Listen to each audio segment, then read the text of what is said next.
Hello everyone, Sharmin's ক্রিয়েশনে আপনাদের স্বাগতম। আজ আমি হ্যান্ড ব্লকের বিস্তারিত প্রক্রিয়া আপনাদের সাথে শেয়ার করব। ভিডিও শুরু করার আধা ঘন্টা আগে ডাইসগুলি ভিজিয়ে রেখেছি। এখন দেখাচ্ছি রং তৈরির প্রক্রিয়া। প্রথমে আমি 4 চামচ হোয়াইট পেস্ট নিয়েছি, তারপর আধা চামচের মতো এপ্রিটন নিয়েছি, নিয়ে এটা আগে ভালো করে মিক্স করে নিচ্ছি। তারপর 2.5 চামচের মতো বাইন্ডার দিয়েছি, 1.5 চা চামচের মতো এনকে ফিক্সার দিয়েছি, কয়েক ফোঁটা অক্সেল দিয়েছি আর কয়েক ফোঁটা নাইলন ফিক্সার দিয়েছি। সবগুলি কেমিক্যাল একসাথে ভালো করে মিক্স করতে হবে। কেমিক্যালটা যত ভালো মিক্স হবে কালারটাও কাপড়ের গায়ে তত ভালোই মিশবে।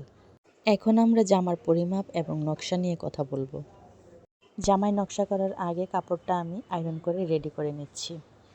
46 ইঞ্চি জুল দিয়েছি, 17 ইঞ্চি পরিমাণ দিয়েছি গলার নিচে ইউকের ডিজাইন। কাপড়ের ভাঁজটা খুলে আগে আমি ফ্রন্ট পার্টের ইয়োকের ডিজাইনটা করব। এখন একটা রেক্সিনের উপর আমি কেমিক্যালগুলি রেখে ব্রাশ দিয়ে ব্রাশ করে নিব। ব্রাশ করে ডাইসের গায়ে আগে ভালো করে লাগিয়ে দেখছিলাম যে ঠিকঠাক ছাপ বসবে কিনা। তারপর আমি ইয়োক ডিজাইনটা করে নিচ্ছি। প্রথমে একটি ভরি ডাইস দিয়ে আমি ইয়োকের মিডলটা করে নিয়েছি। এই যে দেখছেন চিকন লেস পার্টটা, এই পার্টটা দিয়ে প্রথমে ইয়োকের নিচের অংশে ছাপ দিয়েছিলাম। ছাপটা ভালো করে বসেনি, এই জন্যে এটা তার দিয়ে ভালো করে ঘষে একবারে পরিষ্কার করে নিয়েছি। মানে ডাইসের গায়ে তো সাদা রং থাকে, ওই রঙগুলি একদম ঘষে তুলে ফেলেছি। এখন দেখেন কত সুন্দর করে ডাইসের ছাপগুলি বসছে। ইয়োকের ডিজাইন শেষ করে এখন চলে যাব কামিজের নিচের পাড়ের অংশে।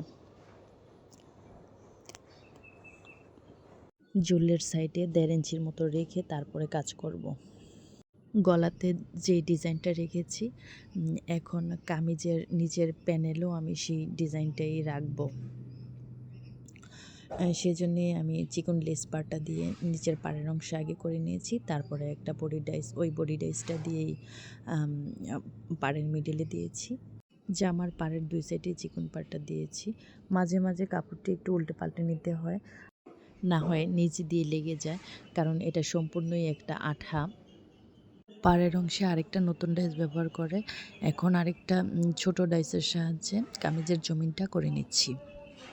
এই যে সাদা রঙটা দিয়ে কাজ করছি দেখছেন, তো এটা কিন্তু কোনো রং না, এখানে কোনো রং মিক্স করিনি, এখানে কোনো কালার মিক্স করিনি, এটা সম্পূর্ণই একটা কেমিক্যাল, এটা হোয়াইট পেস্ট, এটাতে কোনো রং মিক্স করতে হয় না, এটা এমনিতেই সাদা। আমার ফ্রন্ট পার্টটা করা শেষ, এখন আমি ব্যাক পার্টটা করছি।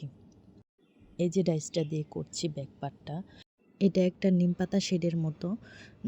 এই ডাইসটা দেখতে কিন্তু খুবই দারুণ লাগে। আজকের এই পুরো প্রক্রিয়ায় আপনাদের কোনো প্রশ্ন থাকলে কমেন্টের মাধ্যমে জানাতে পারেন। ভিডিওটি ভালো লাগলে অবশ্যই লাইক কমেন্ট করবেন। আরও নিত্য নতুন ভিডিও পেতে আমার চ্যানেলটি একটা ফলো দিয়ে পাশে থাকবেন। একটা শেয়ার দিয়ে সবাইকে দেখার সুযোগ করে দিতে পারেন।